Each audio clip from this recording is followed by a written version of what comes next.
जय शिवराय मित्रांनो, राज्यातील मुख्यमंत्री माझी लाडकी बहीण योजनेअंतर्गत केवायसी करत असताना चुकीचा पर्याय निवडल्यामुळे लाखो महिला लाभार्थ्यांचे नोव्हेंबर डिसेंबर महिन्याचे हप्ते आलेले नाहीत आणि अशाच चुकीचा पर्याय निवडल्यामुळे हप्ता बंद झालेल्या महिला लाभार्थ्यांची केवायसीची फेरपडताळणी करण्यासाठी राज्य शासनाच्या माध्यमातून निर्देश देण्यात आलेले आहेत। 20 जानेवारी 2026 रोजी राज्यातील सर्व जिल्हाधिकाऱ्यांना त्या जिल्ह्यातील महिला लाभार्थ्यांची फेरपडताळणी करण्याच्या संदर्भातील सूचना देण्यात आलेल्या आहेत, निर्देश देण्यात आलेले आहेत आणि त्याच्या संदर्भातील एक पत्रक देखील 20 जानेवारी 2026 रोजी प्रत्येक जिल्हाधिकारी कार्यालयाला पाठवण्यात आलेले आहे।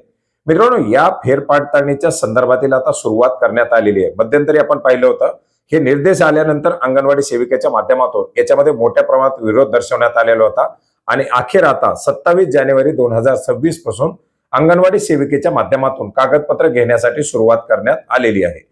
मित्रांनो, या योजनेच्या अंतर्गत चुकीचा पर्याय ज्याच्यामध्ये घरामध्ये शासकीय कर्मचारी नसताना शासकीय कर्मचारी शासकीय सेवेत असल्याबद्दलचा पर्याय निवडला। बऱ्याच महिला लाभार्थ्यांच्या माध्यमातून निवृत्ती वेतन योजनेचे लाभार्थी आहेत, अशा प्रकारचा पर्याय निवडलाय किंवा 2.5 लाखापेक्षा जास्त उत्पन्न किंवा घरामध्ये काही चारचाकी वाहन अशा काही कारणास्तव देखील काही महिला लाभार्थी अपात्र झालेले आहेत। याच्या संदर्भात आपण यापूर्वी सुद्धा अपडेट घेतलं, ऑनलाईन पद्धतीने तुम्ही तक्रार दाखल करू शकता, नसेल तर ऑफलाईन पद्धतीने सुद्धा एक विहित नमुन्यातील विनंती अर्ज की आपल्याकडे चारचाकी वाहन नाही किंवा आपण 2.5 लाखापेक्षा जास्त उत्पन्न मर्यादेमध्ये नाही आणि ई-केवायसी करत असताना आपला काही पर्याय चुकीचा निवडला गेलेला आहे, त्याच्यामुळे आपले हप्ते सुरळीत करावेत, अशा प्रकारचा एक विनंती अर्ज सुद्धा अंगणवाडी सेविकेकडे दाखल करू शकता। आणि आता अंगणवाडी सेविकेकडे त्या जिल्ह्यामध्ये अपात्र झालेल्या किंवा हप्त्यापासून वंचित असलेल्या महिला लाभार्थ्यांची यादी पुरवण्यात आलेली आहे।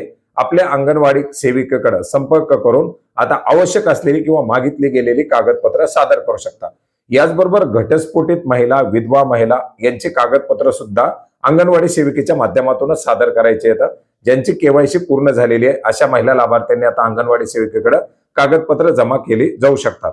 याच्यामध्ये आणखीनही काही जिल्ह्यामध्ये प्रश्न आहेत, आणखीनही काही जिल्ह्यामध्ये अंगणवाडी सेविकेच्या माध्यमातून कागदपत्र घेण्यासाठी टाळाटाळ केली जात आहे।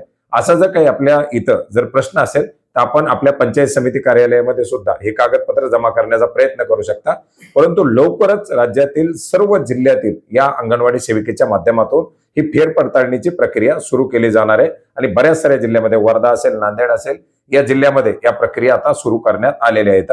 तर अतिशय दिलासादायक, आपला जर हप्ता आलेला नसेल आणि आपली जर केवायसी झालेली असेल किंवा आपल्याला वाटत असेल की चुकीच्या केवायसीमुळे, तर या यादीमध्ये आपलं नाव आहे का तपासा आणि नाव जर असेल आणि आपल्याला जर काही कागदपत्र मागितली जात असतील तर ते कागदपत्र देण्याचा प्रयत्न करा, जेणेकरून आपला देखील हप्ता सुरळीत होईल।